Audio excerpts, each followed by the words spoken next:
Gary, thank you very much for coming on today. Firstly, I just want to talk about that fateful day itself and what you experienced and what you went through and how your day kind of played out. Yes, I was actually off on paternity leave. My wife had just had our third son. He'd come almost a week early. Had he not, there's every chance that the wife would have been caught up in a day's activities. She would have been going through Aldgate at that time when that incident happened. So I went back into work the following day and it was chaos in town. One of my governors came up and just said, people are falling down at the temporary mortuary. It's horrific down there. And we need a sergeant to get down there. He said, you was in the army, weren't you? So I was like, yeah, but I'm not a skipper. And he duly promoted me to an acting sergeant and off I went to the temporary mortuary. And I spent quite a lot of time down there assisting to identify the 52 victims of that day's tragedy. And how has that kind of affected you? Or how did that day change the way you saw the world, change the way that you feel day to day now? Having dealt with fatalities clearly on the railway as a British Transport Police officer, it was a whole new sort of set of dynamics because of what had happened, the blast injuries to the victims, the fact that they've been on site for some time, so decomposition was a big thing. And everyone just got on with it. But on one day, one of the duties I had was to take the deceased through to a family viewing area. And I never used to want to know who the victims were. They were just, for me, as a bit of safeguarding, a number that followed a DVI book that accompanied the deceased through that procedure.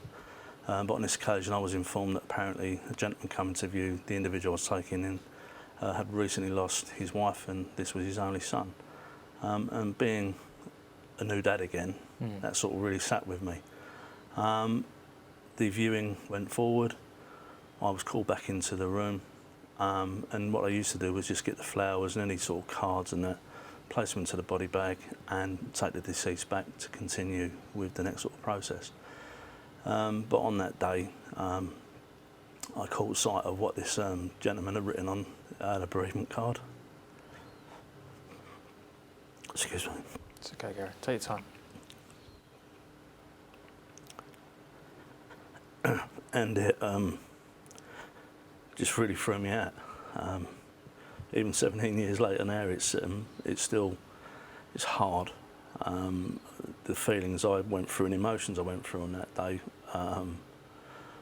really tough. But yeah, for me, that was then the start of a downward sort of spiral, really. You know, with each fatality I dealt with thereafter or incident, you sort of just numbed it all out and just got on with it. But it was getting more and more difficult to sort of, dare we say, act in a normal manner. Yeah. Did you feel like you received adequate support afterwards and many other people you know around you that were affected in similar ways? There was very little support, if none at all. It took weeks and weeks before we got a sort of formal debrief on what we've been doing, and just to sort of try and stop my nightmares that were starting to become a very regular thing and sort of flashbacks. I just started drinking, and that just seemed to be the route a lot of people were taking, was self-medicating through drink or whatever, and it just got out of control because there was never ever an offer of any counselling. We did have a counselling session, but it was a group session with some 40 plus officers, which was not ideal. And again, I just got up with my team. We went down to the pub, debriefed down the pub, you know. And it's just, it just seems to be a common theme, unfortunately, throughout the emergency services. It's that expectation that you'll get on, deal with whatever the trauma is, and then go to your next job. There's no sort of break. And today's sort of, dare we say, style of modern policing, there's hardly any time to stop and think. You're just going from job to job. You know, probably the only part of the emergency service that will have a bit of time might be the fire service. When they get back to the station, they can sit around the table, have a brew, debrief, and sort of, you know, sadly wait for the next set of bells to go down. But for police and ambulance, it's just continual blue light, you know, and there's no time to sort of step back and have a bit of decompression. Well, tell us a little bit about your group. You started to try and deal with this and trying to help others. So In 2014, I lost my job as a police officer with the British Transport Police due to my chronic complex PTSD. And I got to a stage where I was at low self-esteem. I actually went to take my own life. That's something I never thought I'd ever say to anyone, let alone think about or even go to do. It's just not me. And it was on reflection after that, it was just so apparent there was nothing in place to help anyone within the emergency services. So we started off PTSD 999 really as a bit of a social media thing, just to try and encourage people to talk, especially men, because that was something I didn't do. Proud individual, I didn't want to show any emotion or show that I was weak. And that's a big thing with guys within the services. We got overwhelmed. It was quite incredible the amount of people that touched base with us. And then it developed that we needed to get some sort of treatment in place because, again, through no fault of the NHS, the backlog was huge to get onto their sort of mental health programme.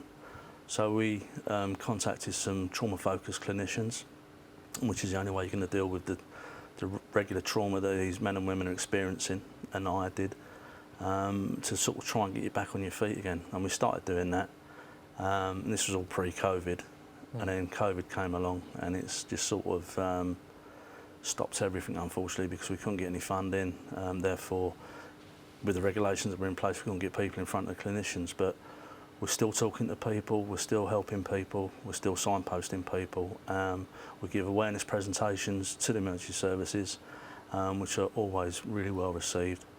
And it sort of, I don't know, it just gives the officers that we talk to across the board, up and down the country, it just seems to give them a step, I don't know, and a bit of confidence to say, do you know what, I'm actually struggling and I need to sort of seek help.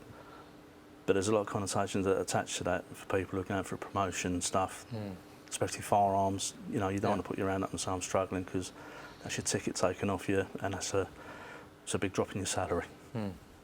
Often with men, isn't it? It's one of these things of just coaxing them into saying something is the first step. Absolutely. And then it's a waterfall after that. Is that kind of what you've seen with people? And that's what we experience all the time. You know, sadly, in the last 5 weeks, I've lost 2 friends. One, a former police colleague, to suicide. Another gent who was a former soldier like myself, and he went into prison service. He raised money for us. He took his own life 2 weeks ago. And it's just because guys just have this inability, as we just said, to express how they're feeling, to talk about the stuff they've dealt with. There's no shame in it, and we need to stop attaching all these stigmas to our own mental health if we're going to help ourselves.